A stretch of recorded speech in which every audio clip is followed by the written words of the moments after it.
or do emotions create thoughts, right? So, of course, you don't really need to think about it for more than a second to realize that it's a two-sided arrow, right? Two-sided arrow. Like, a thought will create an emotion. Which comes first? Okay? Fortunately, with regards to the chicken and or the egg, or the question of man and women comes first, by the way. In Islam and outside of Islam, women, by the way, are superior because you came from a woman and so did everyone else. And a woman, therefore, was first. Or does that not make any sense? Anyway, of course, God is He that says be, and it is, right? So Allah says in the Quran, Allah just means God, by the way. Christian Arabs use the same word. Allah, Masih ibn Allah, they say. Messiah, son of God. And our only difference with our Christian brothers and sisters is we say Masih ibn Maryam. Chapter 19 of the Quran is called Maryam, which is Mary. And by the way, she's one of the most exalted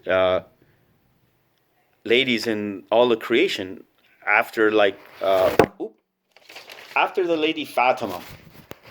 After the Lady Fatima, the peace and blessings of Allah be upon her.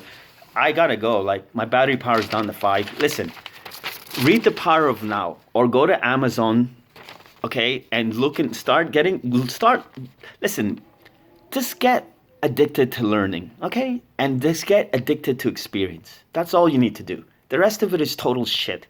Like, feeling good or feeling bad,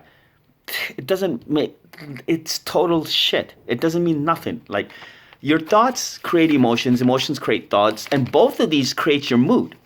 Now, I'm happy to say, this is where this is my contribution to the whole goddamn science of CBT. Like, this book is like 30 years old. This is the definitive, like, feeling good is the book about CBT. Like, after this book came out, CBT, cognitive behavioral therapy, became a big effing deal. So they talk about how thoughts and emotions, like, the thing that I haven't put here is actions or behavior. So it's something like this, okay, really quickly. And we'll talk about this in, like, whatever upcoming videos or whatever, or just ask me or remind me or whatever, right?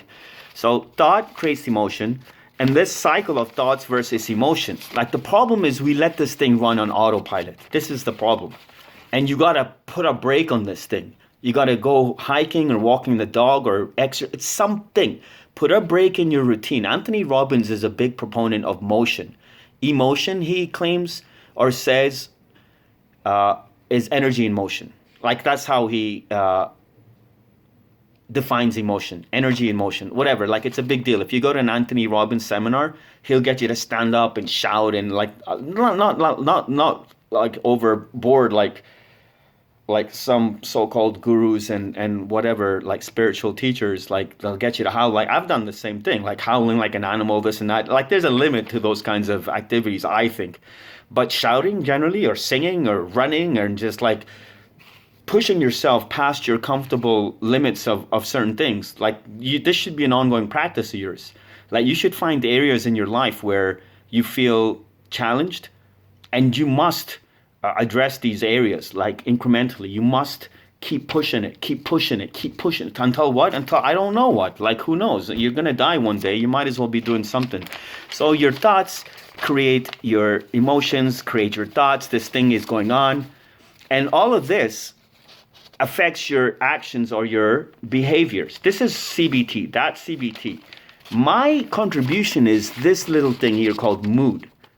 Okay, because what we're interested in ultimately is personality. Okay, personality is king. Just like content is king, just like leads are king, just like Elvis is dead, rest in peace. Okay, so now, my contribution is mood.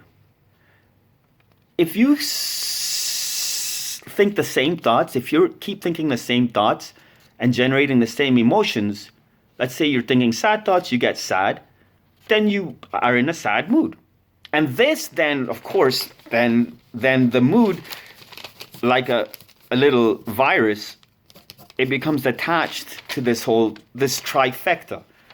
thoughts, mood, and thought, mood, and emotion. This is the key to all of this.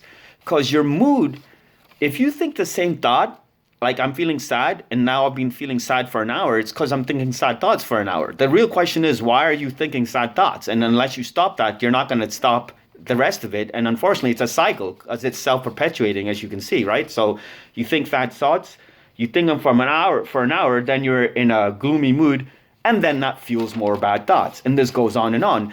And by the way, just like if you're thinking the same thought for an hour, you're in a bad mood.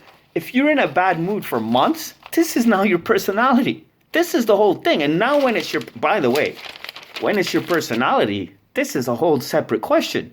Because are you born with a given personality, or do you actually have the power to change your personality? So are you who you are, or are you someone else? I don't know if any of that makes sense. Thank you. My phone is heating up right now. It's literally hot right now in my hand. Gotta go. I'm going to try and end this on the 0. So that gives me approximately 40 seconds. Go. So thank you for watching. My name is Hussein Zaidi, Zaidiboy. And then fixmysalesprocess@gmail.com. No, I don't want to sell you anything. Start blogging every day or 2 to 5 times a week. Start podcasting, anchor.fm, every day, 2 to 5 times a week. You must exercise every day, and you must read and write every day, and you must, like, these 5 things are a given. Of course, you know this. Read every day, write every day. If you want to do some art every day, but exercise every day, then pray/meditate every day. Call your mom. Be nice, okay? So thank you for watching, and see you later, and hopefully I upload this.